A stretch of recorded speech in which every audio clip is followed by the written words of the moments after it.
শুধু আক্রমণাত্মক অস্ত্রই নয়, এখানে সামরিক যানবাহনের যন্ত্রাংশ, লজিস্টিক সাপোর্ট, সরঞ্জাম, এমনকি জরুরি পরিস্থিতির জন্য 500 সজ্জার সামরিক হাসপাতাল তৈরির সরঞ্জামও সংরক্ষিত আছে বলে জানা যায়। অর্থাৎ এটি কেবল একটি বোমার গুদাম নয়, বরং একটি পূর্ণাঙ্গ যুদ্ধ সহায়তা অবকাঠামো। এই মজুত রাখা হয়েছে মূলত দ্রুত সরবরাহ নিশ্চিত করার জন্য, যাতে বড় ধরনের আঞ্চলিক সংঘাতে যুক্তরাষ্ট্র বা তার মিত্রবাহিনী তাৎক্ষণিক সুবিধা পায়।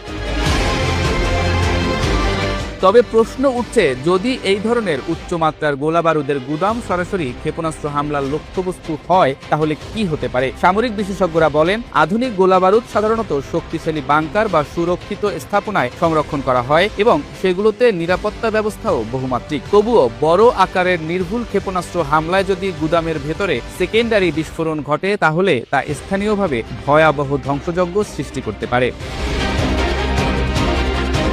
এমন পরিস্থিতিতে সম্ভাব্য ক্ষয়ক্ষতির ধরন নির্ভর করবে গুদামের অবস্থান, সুরক্ষা ব্যবস্থা এবং বিস্ফোরণের পরিমাণের উপর। যদি গুদামটি জনবসতি থেকে দূরে থাকে, তাহলে ক্ষয়ক্ষতি সীমিত থাকতে পারে, কিন্তু যদি তা ঘনবসতিপূর্ণ এলাকার কাছে হয়, তাহলে শক ওয়েভ, আগুন এবং ধ্বংসাবশেষের কারণে বড় ধরনের মানবিক ও অবকাঠামোগত বিপর্যয় ঘটতে পারে। তবে পুরো ইসরায়েল ধ্বংস হয়ে যাবে এমন বক্তব্য বাস্তবতার তুলনায় অনেক বেশি অতিরঞ্জিত বলে মনে করেন অনেক বিশ্লেষক।